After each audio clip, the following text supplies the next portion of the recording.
Rick Harrison, la célèbre star de télévision de Pawn Stars, a été conduit menotté devant un tribunal fédéral. Le visage émacié, les lèvres scellées, il n'a opposé aucune défense. Autrefois symbole d'esprit, de confiance et du rêve américain, Harrison est aujourd'hui accusé de crimes bien plus graves que ce que l'on aurait pu imaginer.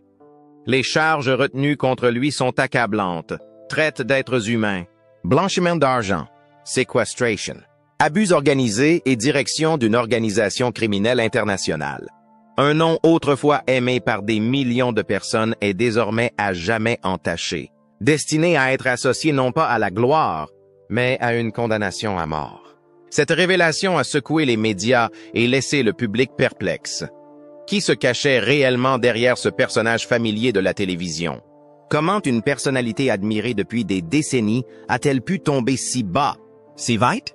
Restez avec nous pour découvrir les réponses effrayantes dans la vidéo d'aujourd'hui. Première partie, le procès qui a ouvert les portes de l'enfer. Le matin du 13 avril 2025, Las Vegas bourdonnait de son énergie habituelle. Des flux de touristes envahissaient les casinos et le strip scintillait de ses néons infinis. Mais à l'extérieur du palais de justice du comté de Clark, une atmosphère plus lourde et plus inquiétante régnait. Des files de journalistes serpentaient autour du pâté de maison, les flashs des appareils photo transperçant l'obscurité matinale. Ils n'étaient pas là pour un procès de routine, mais pour assister à un spectacle que personne n'aurait jamais imaginé voir un jour. La chute de Rick Harrison, le visage de Pawn Stars, un homme dont l'ascension vers la gloire semblait autrefois inébranlable. Au moment où Rick a été escorté dans la salle d'audience, menotté et visiblement fatigué, le personnage vif et déterminé que l'on connaissait à la télévision avait disparu. À sa place se tenait un accusé, la tête baissée, émacié et silencieux, sous les objectifs qui l'avaient autrefois acclamé comme le roi des prêteurs sur gage. La salle d'audience était bondée. Les chuchotements ont rapidement fait place à un silence profond lorsque le juge a annoncé l'acte d'accusation. Un document de près de 200 pages inculpant Rick Harrison de 16 infractions pénales fédérales. Le procureur a décrit l'affaire comme une entreprise criminelle structurée comme une société commerciale dans laquelle chaque élément, du prêteur sur gage lui-même aux sociétés écrans, en passant par les transactions en espèces transitant par des casinos, servait un seul objectif: la traite d'êtres humains et l'exploitation d'individus comme des marchandises. Selon l'accusation, Rick Harrison n'était pas seulement un rouage de cette opération, mais son architecte, son superviseur et le garant de son bon déroulement pendant près de 5 ans. La tension dans la salle d'audience s'est intensifiée à mesure que les preuves étaient présentées. Images de vidéosurveillance, Carnet's manuscripts to Rick, emails cryptés et témoignages des victimes qui avaient été détenues dans la pièce sombre derrière le magasin. Chaque élément de preuve constituait non seulement un fait juridique, mais aussi un fragment effrayant du portrait plus large d'un réseau de traite d'êtres humains opérant dans l'Amérique moderne. Le plus grand choc est survenu lorsque le juge présidant l'audience a prononcé la sentence préliminaire. Après avoir examiné tous les éléments de preuve, les témoignages et les graves conséquences pour les victimes, la Cour condamnait le prévenu, Richard Kevin Harrison, à la peine de mort par injection létale. Au moment où le verdict a été lu, la salle d'audience s'est figée. Un cri a retenti dans la tribune, identifié plus tard comme étant celui de la mère d'une personne disparue. Une jurée a laissé tomber son stylo. Les journalistes présents dans la salle ont immédiatement renvoyé leur rédacteur en chef dans leur salle de rédaction. Rick n'a manifesté aucune réaction, n'a formulé aucune objection, n'a demandé aucune clémence. Il a simplement fermé les yeux, comme s'il avait anticipé ce jour. À l'extérieur du palais de justice, des centaines de personnes se sont rassemblées, brandissant des banderoles réclamant justice pour les victimes. Les médias internationaux se sont rapidement mobilisés. Les grands médias tels que CNN, BBC et Reuters ont titré que Rick Harrison, star de télévision, était devenu un accusé condamné à mort. En moins de 24 heures, le hashtag Rick Harrison Death Sentence, condemnation à mort de Rick Harrison avait été mentionné plus de 4 millions de fois sur les réseaux sociaux. Alors que certains fans s'accrochaient à l'idée qu'il s'agissait d'un malentendu, d'autres, en particulier les organisations de lutte contre la traite des êtres humains, ont déclaré qu'il s'agissait de la première victoire dans une série de crimes qui devaient être exposés au grand jour. Ce qui a poussé les procureurs à requérir la peine la plus sévère, ce n'était pas seulement l'ampleur du réseau, mais aussi la sophistication et l'inhumanité avec lesquelles Rick avait conçu et géré l'ensemble du système. Chaque transaction était cryptée. Chaque victime se voyait attribuer un code. Toute irrégularité était effacée par la disparition. Il ne s'agissait pas d'un acte impulsif. C'était calculé, planifié et systématique. Un empire criminel dissimulé sous la célébrité télévisuelle, a déclaré un enquêteur chevronné du FBI. Le premier procès a fait plus que rendre un verdict. Il a ouvert une porte sur une série d'événements poignants qui n'avaient jamais été révélés auparavant.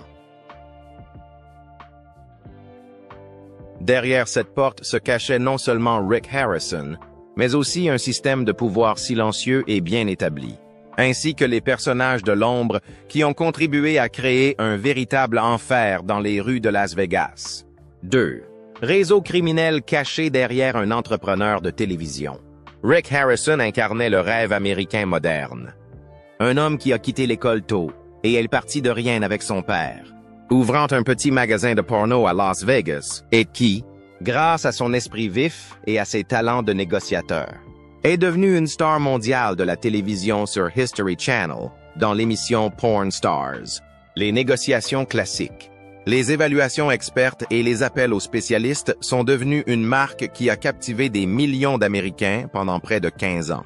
Pourtant, alors que l'émission atteignait son apogée, un réseau secret se construisait en coulisses. Une deuxième entreprise a pris forme, hors des caméras, sans public et sans rire, mais fonctionnant avec une précision mécanique. Elle ne vendait pas des montres anciennes ou des tableaux rares, mais des êtres humains. En 2009, lorsque Porn Stars a été diffusé pour la première fois, son audience a explosé. Le magasin de porno Gold and Silver, autrefois ordinaire dans un quartier quelque peu délabré de Las Vegas, a commencé à accueillir des centaines de clients chaque jour. Les revenus ont explosé, les contrats de licence, les contrats télévisés, les promotions et le merchandising ont afflué. Rick est devenu une icône culturelle, invité à prendre la parole lors de conférences, à écrire des livres, à signer des autographes et même à devenir l'égérie de la culture de Las Vegas. Cependant, cette même renommée a involontairement fourni une couverture parfaite à une entreprise criminelle. Rick n'était plus seulement le propriétaire d'un magasin de porno, il était devenu une marque. Derrière cette vitrine de marque se cachait un labyrinthe financier. Toutes les sociétés écrans et les transactions clandestines avaient un objectif clair, tirer profit de l'exploitation humaine. Les dossiers d'enquête montrent qu'entre 2016 et 2022, Rick Harrison a dirigé ou contrôlé indirectement au moins 6 sociétés écrans, aucune d'entre elles n'exerçant d'activité commerciale transparente, n'ayant de site web, d'adresse postale réelle ou d'employés. Pourtant, les comptes bancaires de chacune de ces sociétés recevaient régulièrement des dépôts provenant de partenaires mystérieux en Serbie, aux Émirats arabes unis, en Thaïlande et en Roumanie, les fonds étant acheminés via un système sophistiqué de transfert d'argent à plusieurs niveaux. Ce réseau a été mis au jour dans le cadre de l'opération secrète Pale Porn du FBI, lancée fin 2021 après la découverte d'un indice étrange, un bon de paiement portant le nom RH Acquisitions LLC, trouvé parmi les dossiers d'une maison où une victime de trafic avait été séquestrée. Le bon indiquait 1974. Transport et manutention d'articles rares. Cela ressemblait à une expédition d'antiquité. Mais selon une victime survivante, article rare était un code pour désigner des personnes. À partir de là, les enquêteurs ont commencé à reconstituer le fonctionnement du réseau. Ils ont passé au crible des milliers de données, suivi des transactions, infiltré des agents secrets et suivi toutes les pistes, des salles de marché aux stations-service. Le résultat était un réseau en forme de toile d'araignée sur la carte, avec Rick's Porn Shop au centre, servant de plaques tournantes, des couvertures et de points de blanchiment des fonds illicites. un ancien agent du FBI qui avait enquêté sur la traite des êtres humains à la frontière mexicaine, a témoigné lors d'une audience, ce qui rendait le système de Rick Harrison dangereux. Ce n'était pas seulement son ampleur, mais aussi sa légalisation. Il utilisait sa propre notoriété pour neutraliser les soupçons, transformant le crime en une activité commerciale apparemment légitime. Les rapports du département de la sécurité intérieure révèlent en outre que Rick signait personnellement des contrats d'expédition avec des trafiquants présumés sous le couvert d'un commerce d'antiquités. L'un de ces contrats portait sur un masque africain du 19e siècle d'une valeur de 83 000 $, un objet qui ne figurait pas dans l'inventaire du Porn Shop. Une société écran basée au Liechtenstein était mentionnée comme acheteuse, mais elle n'avait pas d'adresse réelle. Rick a même exploité la situation géographique stratégique de Las Vegas, qui abrite l'une des infrastructures de casinos, d'immobilier et de logistique les plus développées des États-Unis, comme point de transit idéal pour les personnes et l'argent. En un mois, il s'est rendu dans 5 casinos et a effectué plus de 40 échanges de jetons contre de l'argent liquide, retirant plus de 350 000 $. Une technique classique mais très efficace de blanchiment d'argent. Lors du procès, les procureurs ont présenté un tableau financier avec Rick Harrison au centre. Chaque flèche représentait un flux d'argent, chaque case une société écran, chaque connexion une victime dépouillée de son identité, chaque dollar sale, quel que soit le nombre de sociétés écrans par lesquelles il était passé, ramenait finalement au Porn Shop en or et argent du Las Vegas Boulevard. La brutalité ne résidait pas dans les sommes en jeu, mais dans leurs calculs froids. Dans ce système, les gens étaient catalogués comme des marchandises, assignés à des codes, évalués et échangés comme s'ils étaient des objets. Rick ne le savait pas seulement, il l'avait conçu.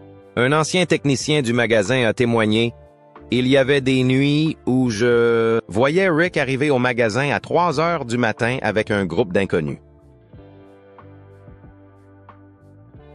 Il ne transportait pas d'antiquités, mais de grandes caisses en bois qu'il faisait entrer par la porte de derrière. Quand je leur demandais ce qu'elles contenaient, ils me répondaient « Ne pose pas de questions qui ne te regardent pas ». L'image publique de Rick, père de famille jovial et négociateur avisé, était en train d'être remplacée par une image plus sombre, celle d'un architecte d'un empire d'exploitation humaine, où le rire n'était qu'un masque cachant le silence et la cruauté. Le premier indice, la vérité n'arrive jamais avec fracas. Elle commence généralement par un murmure, un témoignage vague, un document isolé, un détail qui semble insignifiant. Pour le FBI, l'affaire Rick Harrison n'a pas commencé avec le célèbre Porn Shop ni avec une accusation claire. Tout a commencé avec le dossier de disparition d'une jeune fille de 16 ans, Jenna Morales, originaire de Reno, dans le Nevada. Jenna n'était pas un cas particulier, du moins pas au début. Elle a disparu après avoir postulé à un programme de mannequinat en ligne annoncé sur les réseaux sociaux. Tout dans l'invitation semblait professionnel. Un site web soigné, un compte vérifié, des réponses rapides, un langage séduisant. Le compte présentait même des images de collaboration avec des marques de renom, créant ainsi un piège parfait. On avait promis à Jenna une séance photo à Los Angeles, avec tous les frais de voyage et d'hébergement pris en charge. L'adolescente enthousiaste a pris le dernier bus quittant Reno, puis plus personne n'a entendu parler d'elle. La plupart des signalements de personnes disparues se perdent parmi les milliers enregistrés chaque année. Mais l'agent spécial Daniel Price, un vétéran avec plus de 12 ans d'expérience dans le démantèlement de réseaux de traite d'êtres humains, a senti que quelque chose clochait. Il a décidé d'examiner minutieusement chaque détail. Les emails de Jenna, ses relevés bancaires, ses traces numériques dans les 72 heures qui ont précédé sa disparition. La percée est venue lorsqu'il a découvert un petit virement de $1000 envoyé depuis un compte de Las Vegas à une entité appelée RH Acquisitions, LLC, avec la mention « frais de transport et de manutention pour marchandises rares ».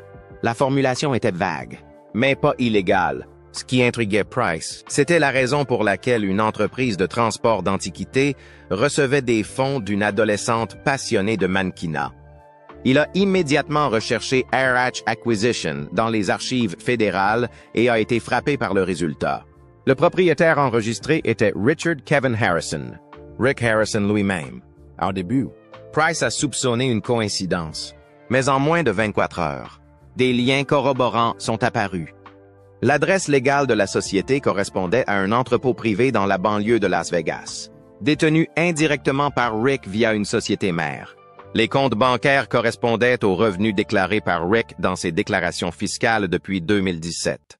Soudain, l'affaire a dépassé le cadre d'une simple enquête sur une personne disparue. Un dossier interne codé OPS 0113 a été ouvert. L'opération Pale Porn. Le nom a été choisi délibérément pour signifier que parfois, le plus petit porno peut déclencher un jeu mortel. Ed Rick, la personnalité affable de la télévision, pourrait être le cerveau derrière tout cela. En haute semaine, le groupe de travail est passé de 3 agents à une unité spécialisée, comprenant Interpol, la sécurité intérieure et des équipes internationales de lutte contre le crime. Leur mission: cartographier tous les mouvements de RH Acquisition et de ses filiales, retracer l'argent, identifier la cargaison et déterminer pourquoi tout cela remontait à un seul nom. Lors d'une descente dans une planque suspecte dans une banlieue de Henderson, les agents ont découvert un classeur verrouillé contenant une enveloppe brune intitulée « Factures » RH Acquisitions. À l'intérieur se trouvait une série de factures, dont l'une indiquait « ID 1975 ». Frais de traitement. Femme 15 ans. Discrète. Ne parle pas anglais. C'est à ce moment-là que les enquêteurs ont compris que chaque facture n'était pas seulement un document financier, mais la trace d'une vie humaine. Le schéma s'est précisé à mesure que d'autres transactions correspondaient à des signalements de personnes disparues. Sur plus de 60 cas recoupés, 21 correspondaient parfaitement en termes de date, de lieu, d'âge et de description, avec des registres de transfert signés Air Cash. Les initiales de Rick Harrison. Ce n'était pas une coïncidence. C'était un plan et une preuve irréfutable. À partir de mai 2022, le FBI a mis en place une surveillance secrète. Les téléphones liés à Rick ont été mis sur écoute sur ordre du tribunal. En moins de 6 semaines, ils ont enregistré plus de 70 appels cryptés utilisant un jargon tel que « article 63 ». État satisfaisant. Aucun antécédent. Grande valeur et transfert de port autorisé. Tout en imitant le langage du commerce d'antiquités, les analystes linguistiques ont ensuite confirmé que la terminologie reflétait celle des réseaux internationaux de trafic. Le tableau se dessinait. Un entrepreneur de télévision célèbre, publiquement loué, dirigeait secrètement un réseau clandestin sophistiqué où chaque victime était expédiée comme une marchandise. Et tout avait commencé avec une jeune fille nommée Jenna Morales, que le monde aurait peut-être oubliée sans une note égarée sur une facture mal adressée. Article 1874. La question n'était plus de savoir si Rick était impliqué, mais qui d'autre était complice. Combien de victimes restaient inconnues et comment un tel système avait pu échapper à la détection pendant 5 ans. Mais avant que ces réponses ne puissent être révélées, une dernière preuve attendait d'être découverte. Un carnet caché derrière le mur insonorisé d'un entrepôt contenant des aveux silencieux, des statistiques froides, des descriptions cliniques et la signature de Rick Harrison à la fin de chaque page, les preuves matérielles et l'émergence du carnet criminel. Parmi toutes les preuves recueillies au cours de l'enquête sur Rick Harrison, aucune n'avait plus de poids ni ne suscitait une telle crainte que le cahier relié en cuir. Noir découvert dans un petit entrepôt du quartier industriel de l'East Sahara Avenue à Las Vegas. Ce cahier n'était pas un simple document. Il constituait la réfutation définitive de toutes les excuses avancées. Un miroir reflétant la dure réalité derrière le personnage de télévision tant aimé et adulé à travers toute l'Amérique. L'entrepôt où le carnet a été trouvé appartenait légalement à une société écran nommée Antique Brokerage and Consulting, LLC, l'une des entités créées par Rick Harrison. Selon ces documents, elle servait à entreposer des antiquités périssables de grande valeur culturelle et historique. Pourtant, lorsqu'une équipe spéciale fédérale a procédé à une perquisition spéciale ordonnée par un tribunal en juillet 2023, elle n'a découvert aucun trésor authentique. À la place, elle a trouvé des étagères remplies d'objets non identifiés, des tableaux écaillés, des montres sans aiguilles et des appareils photo en ruine. Tout l'espace donnait l'impression d'un décor minutieusement mis en scène, sophistiqué, intentionnel et totalement irréel. Un enquêteur a remarqué par hasard le mur du fond du couloir, où les plans d'origine du bâtiment ne montraient aucune pièce de stockage. À l'aide de jauges d'épaisseur de mur et de capteurs thermiques, ils ont détecté un double mur doublé d'une isolation phonique et présentant des traces d'installation artisanale. Après avoir retiré les couches de contreplaqué et d'isolation, ils ont découvert un compartiment étroit en béton de moins d'un demi-mètre de profondeur, contenant un seul objet, un cahier relié en cuir noir, sans serrure ni étui, recouvert d'une fine couche de poussière. Preuve qu'il n'avait pas été touché depuis des années. Dès que la première page a été tournée, l'affaire Rick Harrison est passée de simplement complexe à totalement choquante. Chaque page contenait des notes méticuleusement écrites à la main, en lignes droites, à l'encre bleu-noir. Chaque ligne consignait une transaction, non pas d'antiquité ou de tableaux rares, mais d'êtres humains, avec leur âge, leur sexe, leur nationalité, leurs traits de personnalité et leur destination. Le carnet comptait 230 entrées, correspondant à au moins 230 victimes, traitées comme des unités d'expédition, et leur vrai nom n'était jamais utilisé. Seulement des codes d'identification tels que des numéros froids comme S103 numéro 38 inscrits d'une main ferme. C'est le ton impassible qui régnait dans tout le carnet qui a stupéfié les enquêteurs. Rick Harrison n'écrivait pas comme s'il cherchait à se soustraire à la découverte. Au contraire, chaque entrée dégageait la confiance sereine d'un opérateur système habitué à contrôler, au point que le carnet se lisait comme un registre financier ou le journal interne d'un directeur. Il n'avait pas été rédigé pour être caché, mais pour exercer une domination. La division juridique du FBI a immédiatement transmis le cahier au laboratoire. L'analyse graphologique a confirmé avec une certitude absolue que chaque trait correspondait aux échantillons d'écriture, aux signatures de contrat et aux lettres personnelles de Rick Harrison sur plusieurs années. L'analyse de la pression et les mesures de cohérence ont montré que l'écriture était naturelle et non contrainte, et qu'il ne s'agissait pas d'un faux. Sur la dernière page, un schéma dessiné à la main révélait l'ensemble du réseau organisationnel, qui recrutait des victimes en Europe de l'Est, les transférait sous de faux passeports en Serbie, les faisait entrer aux États-Unis avec des visas culturels via le Canada, puis les distribuait à des points de transit dans le Nevada, l'Utah et l'Arizona. Les lieux étaient codés, les passeurs identifiés et les points de livraison classés par ordre de priorité. Les victimes étaient classées par âge, état de santé, niveau d'anglais et docilité. Le cahier ne se contentait pas de documenter le passé. Il servait de plan opérationnel pour l'ensemble de l'entreprise de traite des êtres humains. Au cours du procès, le procureur a décrit le cahier comme une preuve irréfutable, incapable d'interprétation alternative ou de silence. Lorsqu'il a été présenté, la salle d'audience est tombée dans un silence complet. Une jurée a quitté son siège, incapable de supporter les détails. Un autre a fondu en larmes en lisant la description d'une fillette de 13 ans vendue en Asie, annotée premium, sans antécédent, en bonne santé. Interrogé au sujet du cahier, Rick Harrison est resté silencieux, sans nier ni admettre quoi que ce soit. Son avocat a fait valoir qu'il avait été exploité et que le cahier pouvait être un faux. Mais l'écriture avait été vérifiée.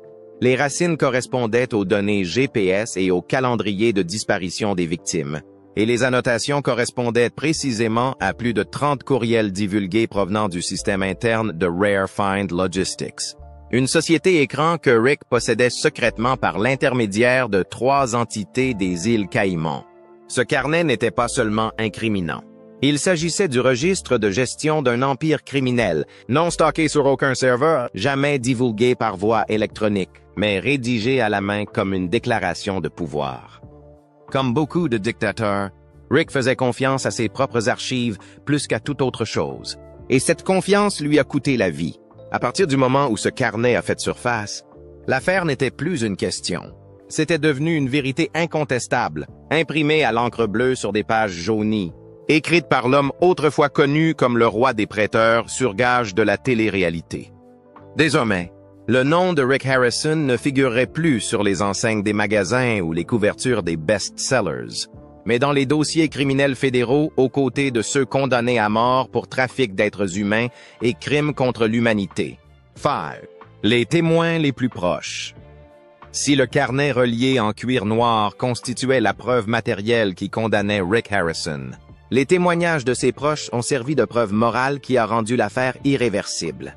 Dans tout procès, lorsque ceux qui appelaient autrefois le prévenu père, frère ou famille témoignent à la barre, la vérité cesse d'être un simple rapport d'enquête et devient un coup direct porté à l'image que le prévenu s'est méticuleusement construite. Dans le procès de Rick Harrison, ce coup a été porté par deux personnes, Corey Harrison et Austin Chumley Russell, son fils biologique et son compagnon le plus fidèle à l'écran. Lorsque Corey Harrison est entré dans la salle d'audience, l'atmosphère s'est alourdie, empreinte d'incrédulité. L'homme confiant et plein d'humour que l'on connaissait à la télévision avait disparu. À la place, Corey est apparu pâle, les yeux creux, la démarche lente et les mains tremblantes. Alors qu'il s'approchait de la barre des témoins, il n'était plus le fils drôle de Rick aux yeux du public. Il était un témoin porteur à la fois d'affection filiale et d'une profonde colère. Lorsque le procureur lui a demandé « Qui êtes-vous » Corey a hésité avant de répondre « Je suis Corey Harrison, fils de Richard Kevin Harrison ». Sa voix s'est brisée comme si on lui avait coupé la gorge, et la salle d'audience est tombée dans un silence complet. Corey a raconté qu'à partir de 2019, le comportement de son père était devenu de plus en plus étrange. Des réunions secrètes après la fermeture, des portes verrouillées de l'extérieur, des choses qui ne s'étaient jamais produites auparavant. Une nuit, je suis allé au magasin vers minuit pour récupérer mon ordinateur portable. J'ai entendu des pleurs, comme ceux d'un enfant, provenant de l'arrière-boutique. J'ai frappé, mais personne n'a répondu. Le lendemain, j'ai interrogé mon père, mais il s'est contenté de me regarder et m'a dit « Ne pose pas de questions dont tu ne peux pas supporter les réponses. » C'était la première fois que j'avais vraiment peur de lui. À partir de ce moment, Corey a été systématiquement exclu, retiré des comptes internes, privé d'accès au système de vente et interdit d'entrer dans la salle d'évaluation que Rick avait insonorisée. Un jour, il a accidentellement ouvert un colis mal acheminé qui était en vitrine et a trouvé une boîte contenant des dossiers et des photos. Non pas d'antiquité, mais de jeunes filles, chacune annotée d'un code d'identification et d'une description de son état. Lorsque Corey a confronté son père, Rick s'est contenté de lui dire « Ferme ça et oublie que tu l'as vu. » Corey s'enfuit de chez son père le soir même, coupa tous les ponts, se retira de l'émission et de son entreprise. Les médias attribuèrent sa disparition à des conflits d'images, ignorant que derrière son silence se cachait un secret qui le tourmentait quotidiennement. Lors du contre-interrogatoire de la défense, Corey fut demandé s'il inventait son témoignage à cause d'un conflit père-fils. Mais Corey s'est contenté de fixer Rick, assis à moins de 3 mètres de lui, et répondit « Je n'invente rien. Je raconte le cauchemar que je ne peux effacer de mon esprit. Je ne voulais pas croire que le père que je respectais puisse faire de telles choses. » Mais il ne l'a jamais nié. Il est resté silencieux, et ce silence était la réponse. La salle d'audience était plongée dans un silence de mort, tandis que Rick regardait droit devant lui. Contrairement à Corey, Austin Chumley Russell n'avait aucun lien de parenté avec Rick Harrison, mais était son compagnon depuis plus de 20 ans, bien avant que les caméras ne commencent à tourner. Dans Pawn Stars, Chumley était l'adorable acolyte maladroit dont la sincérité le rendait attachant aux yeux des téléspectateurs. Pourtant, lorsqu'il est entré dans le tribunal, son humour habituel avait disparu, remplacé par un comportement dur et déterminé. Il a témoigné qu'il avait autrefois considéré les activités clandestines de Rick comme de simples transactions louches, de l'évasion fiscale ou des failles juridiques. Mais en 2018, Des événements inexplicables l'avaient bouleversé. Il y avait des nuits où Rick arrivait à la boutique vers 2 ou 3 heures du matin avec le même chauffeur et une camionnette blanche garée derrière. Il déchargeait de grandes caisses en bois, scellées et sans étiquette. Et Rick appelait toujours quelqu'un par radio en disant « L'article 27 est en stock. Maniez-le avec discrétion. » Lorsque Chumley lui demandait en plaisantant si l'article 27 était un artefact extraterrestre, Rick le regardait sans sourire et lui répondait « Ne plaisante pas avec ce que tu ne comprends pas. » Salem Chumley. Ce moment l'avait glacé jusqu'aux os. Une nuit, à la fin de l'année 2021, alors qu'il rentrait chez lui, Chumley entendit des coups et les pleurs d'un enfant provenant de l'arrière de la réserve. Lorsqu'il en fit part à Rick le lendemain matin, celui-ci lui répondit froidement « Tu dois te tromper. Si tu es malin, n'en parle plus jamais. » Cet incident a hanté Chumley pendant des années, déchiré entre loyauté et doute, entre camaraderie insouciante et cauchemar éveillé. Mais lorsque le cahier a refait surface, il n'a plus pu garder le silence. En voyant que les codes et les notes dans ce cahier correspondaient aux communications radio de Rick, j'ai réalisé que j'avais fermé les yeux sur un crime. Je refusais de porter cette culpabilité jusqu'à ma mort. La défense a attaqué la personnalité de Chumley, citant une accusation de trafic de drogue datant de 2016. Mais Chumley est resté ferme. J'ai commis des erreurs, mais je n'ai jamais vu un être humain traité comme une marchandise. Et une fois que je l'ai vu, je ne pouvais plus me taire. Corey et Chumley, avec leur passé et leur position différents, partageaient une même vérité. Ils ont tous deux aimé Rick Harrison, et aujourd'hui, ce sont eux qui le mettent en lumière. 6. L'écosystème, caché derrière les transactions. Contrairement à Corey, Austin Chumley Russell n'a aucun lien de parenté avec Rick Harrison, mais il est proche de lui depuis plus de 20 ans, depuis bien avant l'arrivée des caméras de télévision. Dans Pawn Stars, Chumley est le comique de service, maladroit, attachant, souvent envoyé faire des courses, mais il séduit les téléspectateurs par sa sincérité. Cependant, lorsque Chumley est entré dans la salle d'audience, l'humour familier avait disparu. Son visage s'était assombri, durci et était devenu froid. Il n'était plus la cible de blagues, mais un témoin portant le poids de la vérité. Chumley a témoigné qu'il y a des années. Il pensait que les agissements de Rick n'étaient que des magouilles, de l'évasion fiscale, des failles juridiques. Rien de très grave. Mais à partir de 2018, il a commencé à être témoin de choses inexplicables. Il y avait des nuits où Rick venait au magasin à 2 ou 3 heures du matin. C'était toujours le même chauffeur, au volant d'une camionnette blanche garée à l'arrière. Ils apportaient des caisses en bois scellées, sans aucune étiquette. Ensuite, Rick appelait quelqu'un, toujours avec la même phrase. « L'article 27 est en stock. Occupez-vous-en discrètement. » Il a un jour plaisanté en demandant si l'article 27 était une sorte d'artefact extraterrestre. Rick n'a pas ri. Il l'a regardé droit dans les yeux et lui a répondu « Ne plaisante pas avec des choses que tu ne comprends pas. » Salem Chumley. Cet instant lui a donné des frissons dans le dos. Un soir, fin 2021, après être resté tard au travail, Chumley entendit des bruits sourds derrière la salle de stockage. En s'approchant, il entendit des pleurs. Lorsqu'il en fit part à Rick le lendemain matin, celui-ci lui répondit froidement « Tu as mal entendu. Si tu es intelligent, n'en parle plus jamais. » Cet incident hanta Chumley pendant des années. Il vécut dans le trouble, déchiré entre loyauté et suspicion, entre humour et cauchemar. Mais lorsque le cahier a été découvert, il n'a plus pu garder le silence. Quand j'ai vu les codes et les notes correspondant au moment où Rick parlait dans le talkie-walkie, j'ai réalisé que j'avais fermé les yeux sur un crime, et je ne peux pas emporter ça dans ma tombe. Lors du contre-interrogatoire, la défense a tenté de discréditer Chumley en faisant référence à son affaire de drogue de 2016. Mais Chumley n'a pas esquivé. J'ai commis des erreurs, mais je n'ai jamais vu une personne traitée comme un objet. Et quand cela s'est produit, je ne pouvais plus rester silencieux. Corey et Chumley, avec leur passé et leur position différents, partageaient un trait commun. Ils avaient autrefois tenu profondément à Rick Harrison, et c'était désormais eux qui le mettaient en lumière. Après leur témoignage, l'atmosphère dans la salle d'audience a changé. Il ne s'agissait plus d'une affaire de registre, d'argent ou de magouille.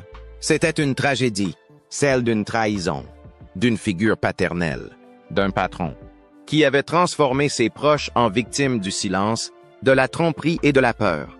Alors que le procès entrait dans sa phase finale, le public a commencé à prendre conscience d'une vérité plus profonde. Les crimes de Rick Harrison n'étaient pas seulement des violations de la loi, mais des crimes contre l'humanité. Et ces personnes, une par une, se levaient pour le dénoncer. 7. La pièce. Un symbole cauchemardesque. La traite des êtres humains est un crime caché, mais l'argent qu'elle génère cherche toujours un moyen de refaire surface. Proper, légal et intraçable. Dans le système mis en place par Rick Harrison, l'exploitation des êtres humains allait bien au-delà des pièces insonorisées et des expéditions nocturnes. Il s'agissait d'une chaîne sophistiquée de blanchiment d'argent dans laquelle chaque dollar sale était blanchi grâce à une légalité artificielle.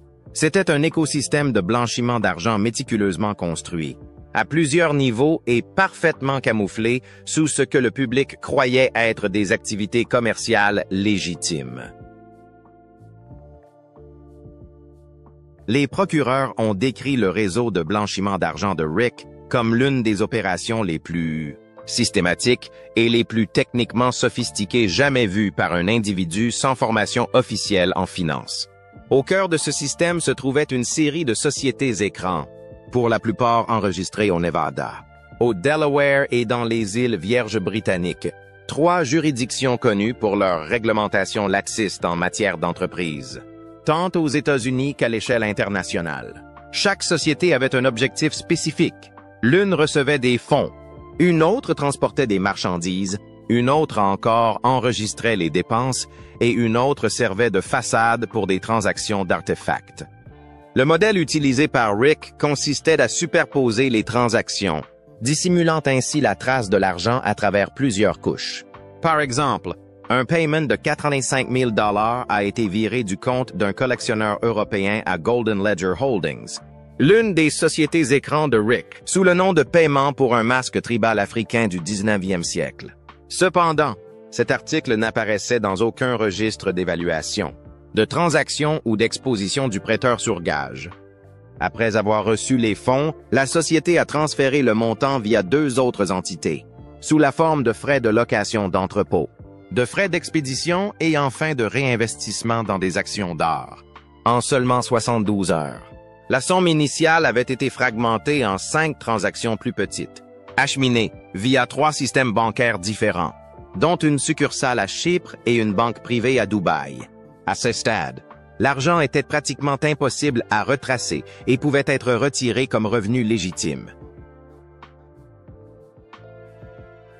Rick a également eu recours au blanchiment par le biais des casinos, en tirant parti des opérations de ces établissements pour légitimer des espèces. Selon les registres de l'Agence de contrôle financier du Nevada, Rick a effectué au moins 37 transactions de jetons de grande valeur en 14 mois, pour un montant total de plus de 350 000 $. La méthode était simple. Rick achetait des jetons en espèces, jouait brièvement à des jeux à faible mise, puis les encaissait comme gains, désormais légaux et inférieurs au seuil fédéral de déclaration de 10 000 $ par transaction. Les procureurs ont cité un mois typique, November 2021, au cours duquel Rick a retiré de l'argent de 5 distributeurs automatiques différents en 48 heures, chaque fois exactement 7 400 $, pour un total de 37 000 $. Chaque montant était soigneusement inférieur au seuil d'alerte, mais pris dans leur ensemble. Il révélait un schéma classique de dispersion d'argent liquide, couramment observé dans les cartels ou les réseaux de trafic de drogue. Rick a également utilisé une arme que peu de gens soupçonneraient, l'art. Le marché de l'art est depuis longtemps un refuge pour le blanchiment d'argent, en raison de ses prix arbitraires et de l'absence de vérification de la provenance. Il suffisait qu'un tableau soit qualifié d'œuvre d'art de grande valeur et évalué par un expert indépendant pour justifier une transaction de 100 000 $ sans contrôle. Dans les dossiers de l'affaire, un croquis de Picasso datant de 1914 a été vendu 120 000 $ par l'intermédiaire d'un consultant en acquisition rare. Après inspection, les experts ont découvert qu'il s'agissait d'une impression Internet, vieillie artificiellement avec des taches de thé et du papier de verre. Le prêteur sur gage, spécialisé dans l'or et l'argent, servait également de centre de transfert d'argent liquide. De nombreux articles présentés dans l'émission ont été achetés à des prix gonflés, puis jamais revendus, jamais réinscrits dans l'inventaire et sans facture valide. Les enquêteurs ont conclu que ces articles servaient de couverture pour transférer de l'argent. Une montre estimée à 65 000 $ valait en réalité moins de 3 000 $. Cette transaction a servi à légitimer un virement bancaire à un partenaire impliqué dans le trafic d'êtres humains en Europe de l'Est. Plus effrayant encore, le système était lié à l'immobilier, où des entrepôts et des pièces sombres étaient dissimulés sous des locaux commerciaux. Un entrepôt à Henderson a été acheté pour 190 000 $ et revendu 3 mois plus tard, pour 465 000 $ à une société malaisienne liée à un réseau mondial d'exploitation d'enfants. Le bâtiment n'a jamais été utilisé. Il existait uniquement pour mettre en scène des transactions fictives. Une technique courante de gonflement des prix dans le blanchiment immobilier. L'intégration transnationale du système constituait un aspect particulièrement dangereux. Selon l'analyse du Bureau fédéral d'enquête fiscale et d'Interpol, au moins 12 pays étaient impliqués dans la filière financière, de Singapour à la Roumanie, en passant par la Serbie, la Belgique et les Émirats arabes unis. Chaque pays jouait un rôle de lien, de destinataire de fonds, de point de transit pour les personnes et de légitimateur de documents. Lors du procès, lorsque la carte des flux financiers a été présentée, un immense tableau composé de flèches, de dates et de codes de transaction a été dévoilé. Un nom figurait en bonne place au centre, Rick Harrison. Il n'était pas seulement l'instigateur, mais aussi l'orchestrateur, tel le PDG d'une multinationale disposant de filiales spécialisées dans le stockage, le transport, l'évaluation, le paiement et l'effacement. L'expert financier du ministère de la Justice a clairement conclu que personne n'aurait pu créer ce système par hasard. C'est le résultat d'une planification minutieuse, de l'optimisation des failles juridiques et de l'exploitation maximale de la renommée personnelle pour couvrir ses traces. Rick Harrison avait fait du blanchiment d'argent un art. Ainsi, tout l'empire télévisuel, avec ses négociations ludiques et ses transactions comiques dans des émissions de télé-réalité, n'était que la partie visible d'un écosystème criminel caché, soutenu par le silence, la réputation et l'argent. What? Le procès prend fin. Le jour du verdict est arrivé dans le froid sec de janvier au Nevada. Plus de 11 mois s'étaient écoulés depuis l'arrestation de Rick Harrison. Près de 10 000 pages de dossiers, 97 audiences, 43 témoins et 4 victimes ont été présentés devant le tribunal. Le procès avait atteint son terme. Mais personne dans la salle d'audience ce jour-là ne croyait qu'il s'agissait simplement de juger un homme. Tout le monde comprenait que Rick Harrison représentait une sorte de système où les crimes n'avaient pas besoin de se cacher dans l'ombre, mais pouvaient prospérer ouvertement sous les projecteurs de la télévision. La salle d'audience est devenue complètement silencieuse lorsque le juge président s'est levé. Devant lui, il n'y avait pas seulement un verdict, mais une déclaration. Après avoir lu la liste complète des chefs d'accusation, allant de la traite d'êtres humains, du blanchiment d'argent et de la détention illégale à l'exploitation d'une entreprise criminelle organisée, il a prononcé, compte tenu de la gravité des crimes, du nombre de victimes et des preuves irréfutables, la peine de mort par injection létale pour Richard Kevin Harrison, également connu sous le nom de Rick Harrison. Il n'y eut ni applaudissements, ni acclamations, seulement un profond soupir provenant du dernier rang, où la famille d'une des victimes était assise, in larmes. Rick resta immobile. Il ne dit rien. Depuis le jour de son arrestation, il n'avait jamais présenté de défense, n'avait jamais contesté, n'avait jamais exprimé de remords, peut-être parce qu'il savait que ses paroles seraient vaines, alors que les preuves comprenaient un cahier écrit de sa main, une salle de détention construite sous son bureau et des transactions financières portant sa signature. Les médias ont diffusé le verdict en direct. Les principaux organes de presse ont publié des titres identiques. Rick Harrison, star de la télévision, condamné à mort. Une vague d'indignation publique a éclaté sur les forums. Beaucoup ont dénoncé la clémence de la société envers les célébrités et la complaisance de l'industrie du divertissement qui ignorait les signaux d'alarme. Une question revenait dans tous les commentaires. Comment cela a-t-il pu durer des années sans que personne ne s'en aperçoive? Des audiences ont suivi au Congrès américain. Un groupe de législateurs a proposé une loi imposant des vérifications plus approfondies des antécédents des entreprises de télévision et des sociétés de divertissement indépendantes. Le Conseil des droits de l'homme des Nations unies a demandé officiellement une enquête plus approfondie sur le réseau international impliqué dans l'affaire Rick Harrison. Ce qui avait commencé comme un procès pénal était devenu une affaire mondiale, concernant l'abus de pouvoir, les médias et le commerce. Mais au-delà des répercussions juridiques, politiques et institutionnelles, ce sont les admirateurs de Rick qui ont été les plus profondément blessés. Ils n'ont pas simplement perdu leur émission de télévision préférée. Ils ont perdu un symbole et ont dû faire face à la dure réalité que même sous les feux de la rampe, une obscurité plus terrifiante que n'importe quel crime connu pouvait encore exister. L'histoire de Rick Harrison n'est pas seulement la chute d'une célébrité. C'est un avertissement sévère sur la façon dont le pouvoir, la renommée et les médias peuvent occulter des vérités horribles. Derrière chaque sourire à la télévision se cache peut-être un silence qui dure depuis des années. Aimez, partagez et abonnez-vous à la chaîne pour ne pas manquer les prochains épisodes. Merci d'avoir regardé.